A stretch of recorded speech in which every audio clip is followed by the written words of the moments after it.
sini kita akan membahas mengenai gaya. Apa sih itu gaya?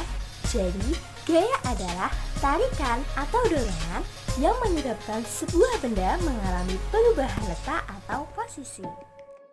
Salah satu contoh dari gaya adalah orang yang menarik dan mendorong sebuah meja.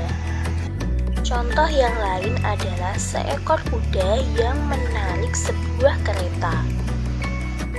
Ada juga kegiatan ketika kita mendorong sebuah mobil. Nah, selanjutnya adalah macam-macam gaya. Gaya dibagi menjadi 5. Yang pertama adalah gaya gravitasi. Gaya gravitasi adalah gaya tarik-menarik yang terjadi antara semua partikel yang mempunyai massa di alam semesta. Satuan gaya adalah Newton yang biasa dilambangkan dengan huruf N. Kita juga sering menyebut gaya adalah gaya tarik bumi. Contoh dari gaya gravitasi adalah buah apel yang jatuh ke tanah karena adanya gaya tarik bumi. Yang kedua adalah gaya magnet. Gaya magnet adalah gaya tarik atau tolak yang dihasilkan oleh magnet. Biasanya, magnet dapat menarik benda-benda logam seperti besi, nikel, dan juga koper. Contohnya pada magnet batang.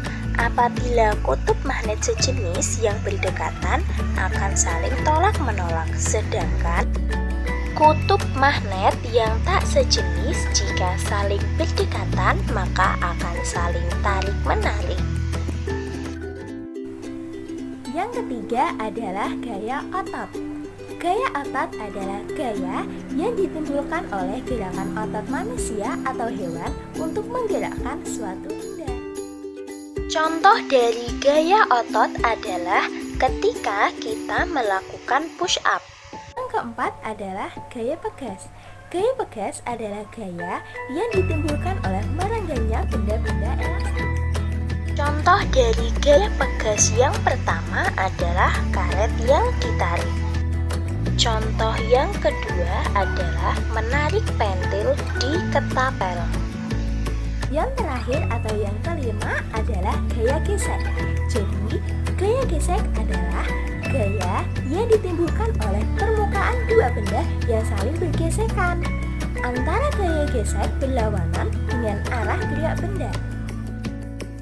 Contoh dari gaya gesek adalah ketika kita mengepel lantai. Pengaruh gaya pada gerak benda. Gaya dapat mengubah gerak suatu benda. Contohnya, ketika kita menjatuhkan bola basket kemudian dipukul lagi dengan tangan, maka bola akan memantul dari lantai kembali ke atas. Kemudian jatuh lagi dan memantul lagi ke atas. Selama bergerak, bola basket menerima gaya dan gaya tersebut mengubah arah gerak bola. Jadi, gaya dapat mengubah arah gerak suatu benda. Contoh yang kedua, anak menarik mobil-mobilan. Tarikan tersebut menyebabkan mobil bergerak. Makin kuat gaya tariknya, maka kecepatan geraknya juga semakin kuat. Jadi, gaya dapat mengubah kecepatan gerakan suatu benda. Pengaruh gaya terhadap bentuk benda. Contohnya, ketika batu diberi gaya dorong yang kuat,